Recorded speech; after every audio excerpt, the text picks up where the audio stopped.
O que nós queremos é preservar a Amazônia, sabendo que embaixo de cada árvore mora uma mulher, mora um homem, mora um pescador, mora um seringueiro, mora um indígena, e que essas pessoas têm que ter direito a sobreviver com dignidade, como todos nós queremos viver em qualquer lugar do mundo. Nós assumimos o compromisso do não de desmatamento zero até 2030 e vamos cumprir. Mas também, Sanches, nós vamos cobrar dos países ricos que paguem aos países que ainda têm floresta pela manutenção da floresta em pé, porque se é verdade que a floresta vai ajudar a salvar o planeta, então eles têm que pagar a parte que eles já destruíram na época da industrialização. É esse país que eu quero que vocês acreditem. Não há como não dar certo. Eu quase toda semana converso com o Fernando Haddad, e às vezes o Fernando Haddad está com um problema, já está coisa, não sei das quantas, eu falo, Haddad, não se preocupe, cara, mesmo que der errado, vai dar certo. Está escrito que vai dar certo. Está escrito. Eu levanto todo santo dia e vou dormir todo santo dia, tendo certeza e quero dizer, olhar nos olhos de vocês, outra vez vai dar certo. Os meus adversários dizem que é porque eu tenho sorte. E eu quero continuar tendo sorte, porque pobre do time que tem um goleiro que seja azarado. Eu prefiro ter muita sorte. Na verdade, o que eu tenho é uma causa. Na verdade, o que eu tenho é uma causa. Eu queria provar da outra vez que a gente poderia governar o Brasil melhor do que a elite política brasileira governou durante 500 anos. E agora nós vamos provar outra vez que esse país pode ser um grande país. Não tem nenhum país com mais de 100 milhões de habitantes no planeta Terra que tem um sistema de saúde como o SUS. E vocês sabem como é que esse SUS era atacado todo santo dia na imprensa, sobretudo pela iniciativa privada. As pessoas que trabalhavam no SUS tinham até vergonha de trabalhar no SUS, de tanto que o SUS era atacado. O SUS poderia salvar 1000 pessoas num dia, mas se uma morresse, era aquela uma que era a notícia do dia e não a salvação de 999. Veio a Covid-19 e, graças a Deus, a gente tinha o SUS. E o SUS mostrou que, se não fosse ele enfrentar aquela pandemia, e se não fosse o SUS enfrentar o negacionismo, não eram 700 mil pessoas que teriam morrido, quem sabe tivéssemos ultrapassado mais de 1 milhão de pessoas, porque o governo não sabia como tratar. Não é que um presidente deveria entender de pandemia, deveria entender de bom senso. Se eu não sei, eu convido quem sabe, monta um gabinete de crise e vamos fazer o que tem que ser feito. Não vamos ficar brigando de inventar remédio, de produzir o que não sabe, envolver as Forças Armadas para produzir remédio que não servia para nada. Quantas pessoas morreram tomando remédios imprestáveis? Quantas? Um dia a história vai julgar. Porque não é possível, o Brasil não é o maior país do mundo, mas aqui foi o país que mais morreu gente da Covid. Mais de 700 mil pessoas. Eu posso dizer para vocês que dessa, pelo menos metade, o governo tem responsabilidade por descaso com o tratamento da doença. E até pela qualidade dos ministros da saúde que ele indicava. Ele tinha um ministro aí que era general, que era visível quando ele falava na televisão, que ele não entendia o que estava falando. Olha, se alguém não sabe, quando é chamado, fala, não tem condições. Eu não posso tratar, deixa um especialista. Nós tínhamos tanta gente boa na Fiocruz, no Instituto Butantan, nós temos tanta gente, tantos médicos extraordinários no Brasil. Ou seja, então, por falta de sensibilidade, esse país sofreu muito. E nós não vamos permitir mais que isso aconteça. É um compromisso que eu tenho com a minha consciência, é um compromisso que eu tenho de provar mais uma vez. Esse país será do tamanho da qualidade de pensamento e do tamanho do sonho que a sociedade brasileira tiver. É por isso que eu estava dizendo ao companheiro, a minha alegria, a hora que eu fui tirar a fotografia, de ver tantas mulheres e homens jovens bonitos, pessoas qualificadas, pessoas que conseguiram estudar. É esse país que nós queremos construir. É esse país, agora com a construção de mais 100 novos institutos federais, que a gente precisa discutir na área da saúde, como é que a gente vai formar gente para a área da saúde. Como é que a gente vai colocar meninas e meninos para estudar, para se transformar em profissionais altamente qualificados? E se o mundo quiser importar nossa mão de obra, tudo bem, se a gente tiver muito, até vamos vender mão de obra. Porque a gente precisa ter consciência que esse país só será grande, não quando a gente estiver exportando muita soja, muito minério de ferro, quando a gente estiver exportando conhecimento, quando a gente estiver exportando tecnologia, quando estiver exportando inteligência. É esse país É esse país que eu quero. Esses dias, nós descobrimos, Sanches, que 480 mil meninas e meninos fazendo o ensino médio nesse país desistiu do ensino médio para poder ajudar no orçamento familiar. E eu fiquei pensando, que país do futuro é esse? Se a gente ficar quieto diante de uma catástrofe dessa, de 500 mil jovens, meninas e meninos, no momento da sua formação mais importante, pararem de estudar para ajudar no orçamento familiar. Chamei o ministro Camilo Santana e falei, nós não vamos permitir isso. E criamos uma coisa chamada Pé de Meia. Pé de Meia vai envolver quase 4 milhões de jovens que estão, sabe, no Cade Único, e a gente vai dar uma poupança de R$ 3.000 por ano, 10 prestações de R$ 200, e no final do ano, se ele tiver comparecimento de 80% e passar de ano, vai receber mais 1.000. No segundo ano a mesma coisa, no terceiro ano a mesma coisa. Quando terminar o ensino médio, ele pode ter R$ 9.000 na poupança. Se ele souber aplicar, vai até render um pouquinho para ele seguir a sua carreira. Porque muita gente diz, você está gastando dinheiro à toa. Eu jamais aceitarei a ideia de que investir em educação é gasto. Investir em educação é investimento. Gasto é se eu não cuidar dessa molecada agora e tiver que cuidar de presídio, de detenção, sabe, de alta periculosidade, de mais cadeia, ou de cuidar, sabe, de jovens viciados em droga. Então nós estamos fazendo isso, como estamos fazendo um sistema de educação integrada. Nós vamos terminar o mandato com 3.600.000, sabe, crianças estudando em escola de tempo integral. E vamos fazer mais. Nós vamos garantir que até 2030, 80% das crianças brasileiras, no mínimo, estejam alfabetizadas até o segundo ano do ensino fundamental. Porque se não tiver, terá muito mais dificuldade. Esse país nós vamos construir. E quando eu venho a uma fábrica como essa e vejo a qualidade e a idade dos funcionários e vejo o sacrifício e o esforço que vocês fizeram para chegar onde nós chegamos, eu posso te dizer, cara, você não fez sozinho. Se não fosse uma tal de Dona Irene na sua vida, talvez você não tivesse tido força para chegar aonde você chegou. E possivelmente o orgulho que você tem de não envergonhar o teu pai. Porque quando o pai bota um filho no mundo, o pai e a mãe, o que eles mais desejam não é que o filho fique rico. Eles querem que os filhos vivam melhor do que eles viveram. Tenham melhor qualidade de vida, melhor qualidade de educação, viver em harmonia. É esse mundo que a gente está construindo e vai construir. Depende de nós. Nós temos que separar entre as coisas ruins, sobretudo na rede digital, e as coisas boas. Nós precisamos separar o joio do trigo, para que a gente possa construir uma sociedade mais humana, mais fraterna, mais justa e, eu diria, mais solidária. Isso é a gente recuperar o humanismo. Não é possível a gente praticar o humanismo sem amor. Não é possível. E esse mundo depende de nós. Portanto, meu querido Sanches, é um dia gratificante para mim. É um dia muito gratificante poder participar de inauguração de uma coisa que eu ajudei a começar. E depois de 15 anos eu volto aqui como presidente outra vez. Sabe? E dizer, puxa vida, valeu a pena fazer investimento aqui, porque vocês têm muita competência, muita dedicação e vão ajudar a salvar muita gente. É isso que me gratifica como presidente da República. É isso que me gratifica como ser humano.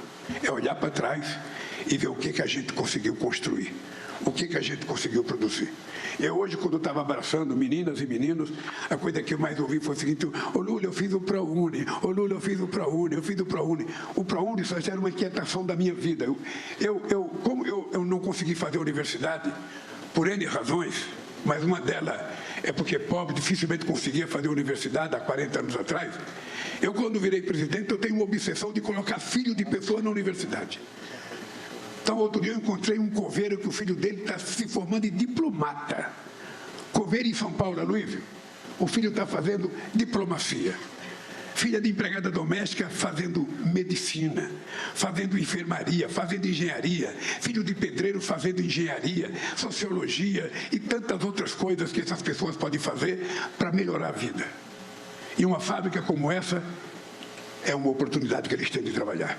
Portanto, cara, meus parabéns. Teu pai deve estar muito orgulhoso de você. Muito, muito orgulhoso de você.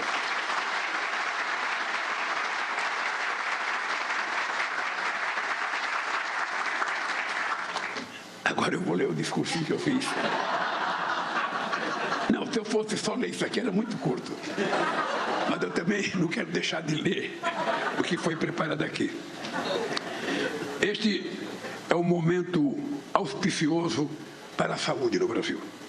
E muito me alegra voltar a este complexo industrial 17 anos depois da primeira visita, sabendo que a MS se tornou uma potência legitimamente nacional, com 6 décadas de bons serviços prestados em todo o mundo.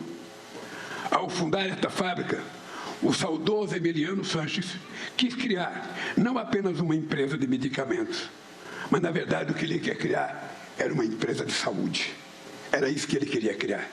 Emiliano nos deixou muito cedo, em 1988. Mas seu propósito de promover saúde, bem-estar e qualidade de vida para as pessoas continua vivo na atuação do seu filho Carlos Sanches e seu sobrinho Leonardo, à frente do Grupo LC.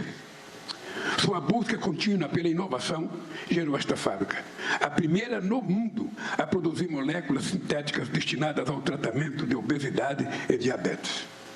Hoje, a MS exporta seus produtos para 56 países e tornou-se uma grande parceira das políticas dos programas do governo federal. Entre eles, o Programa de Parcerias para o Desenvolvimento Produtivo e o Programa de Desenvolvimento e Inovação Local no Ministério da Saúde. A MS produz medicamentos estratégicos para o SUS atender adultos e crianças. Isso inclui imunossupressores para transplantes hepáticos e renais e remédios para tratamento de esclerose múltipla, doença de Alzheimer e esquizofrenia. A trajetória de excelência dessa farmacêutica é também um dos paradigmas para o complexo econômico e industrial da saúde que estamos erguendo como um dos pilares da reindustrialização do Brasil. Minhas amigas e meus amigos, desde o início do meu mandato, temos reconstruído toda a política para o complexo econômico da saúde. Publicamos 6 decretos, envolvendo desde a recriação da Secretaria de Ciência, Tecnologia e Inovação e Complexo da Saúde do Ministério da Saúde, até mecanismos de participação social extintos no governo anterior. O grupo executivo, que congrega 11 ministérios e mais 9 instituições públicas, é o responsável pela retomada do marco regulatório para o uso do poder de compra do Estado no desenvolvimento de parcerias produtivas. Aí é importante a gente ter em conta a importância do Estado. O poder de compra do Estado é um fator muito importante para o desenvolvimento de indústria nacional. Ou seja, se uma indústria nacional produz e o Estado não quer comprar da empresa nacional e importa porque não paga imposto, é mais barato, o Estado não vai fomentar o surgimento de uma indústria. E nós estamos convencidos que o poder de compra do SUS, vai permitir que a gente tenha uma indústria farmacêutica capaz de competir com qualquer indústria farmacêutica do mundo. O Brasil cansou de ser pequeno. O Brasil cansou de ser um país em via de desenvolvimento. O Brasil cansou de dizer que nós somos o país da juventude, o país do futuro. Não, para nós queremos ser grande. Para nós, o futuro não é amanhã. O futuro começa agora. E essa fábrica é o exemplo de que o futuro já chegou na área da saúde, numa extraordinária relação entre o SUS e o sistema empresarial. Sua atuação culminou no lançamento da Estratégia Nacional de Desenvolvimento do Complexo Econômico Industrial da Saúde em setembro do ano passado. Em um ano, já alcançamos resultados como o avanço no campo dos medicamentos para doenças crônicas, que dá todo o suporte aos programas de saúde e a retomada da vacinação e da produção de hemoderivados. Precisa produzir um remédio para minha garganta, Sanches. Quando eu era metalúrgico, eu ia fazer assembleia 4h30 da manhã. E aí a voz ficava que nem um caminhão velho subindo. Não sei. Naquele tempo, eu tomava um conhaque Dré na porta da fábrica, a garganta ficava maravilhosamente boa. Mas agora você toma é só na base da água, e a água não resolve o meu problema.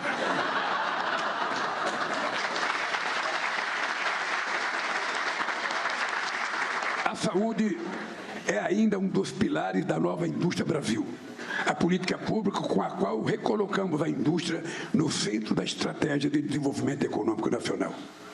No último dia 14, anunciamos em conjunto com o setor produtivo novos investimentos para a saúde no âmbito da nova indústria Brasil. Estamos falando de quase 60 bilhões de reais, o maior volume de investimentos públicos e privados para a saúde nesta década. A indústria de saúde é um setor que representa 10% do PIB brasileiro. É um gigante que emprega diretamente 9 milhões de pessoas, gera outros 25 milhões de empregos de alta qualidade, produz 35% da pesquisa nacional e detém alto potencial indutor do desenvolvimento tecnológico e econômico. Saúde, hoje, é sinônimo de pesquisa e tecnologia. Portanto, mais que nunca, seu destino está atrelado ao desenvolvimento industrial, científico e tecnológico do país. Na verdade, a economia da saúde é um dos setores de maior crescimento em todo o mundo. E a saúde brasileira atingiu uma escala econômica e uma importância sociocientífica que nos cobra um novo salto estrutural. O nome desse salto é competitividade tecnológica, é adensamento das cadeias produtivas, é investimento em pesquisa, é substituição de importações, é fomento e, sobretudo, é a utilização do poder de compra do Estado para induzir avanços, escalas, inovações, barateamento e eficiência adicional à saúde pública brasileira. Minhas amigas e meus amigos, o investimento em saúde é uma grande chave, uma grande oportunidade para um novo padrão de desenvolvimento econômico com equidade social e sustentabilidade ambiental. A expansão de uma empresa farmacêutica brasileira, como a MS, é mais uma demonstração daquilo que sempre reafirmo, a capacidade realizadora de nossos empresários e a qualidade da mão de obra brasileira, sempre elogiada em todo o mundo. O compromisso com a saúde é o compromisso com a vida. Mais de 70% da nossa população, ou 130 milhões de brasileiros e brasileiras de todas as idades, dependem exclusivamente do nosso sistema único de saúde, o nosso querido SUS. A política industrial e de inovação é também uma política para o bem-estar das pessoas e do planeta e para a consolidação da soberania nacional. E as demandas vindas de quem mais precisa vão orientar toda a reindustrialização do país na área da saúde. Trabalhando juntos, governos, sociedade e iniciativa privada, temos as condições de superar os desafios que ainda penalizam a rotina do nosso povo, sobretudo os mais humildes. Ao mesmo tempo, propiciamos uma escala de investimento que vai fomentar a articulação virtuosa entre a política de saúde, a ciência brasileira e a industrialização do Brasil sob bases sustentáveis. Todo o Brasil vai ganhar com a geração de empregos e economia de divisas e de desenvolvimento de um setor de alta tecnologia.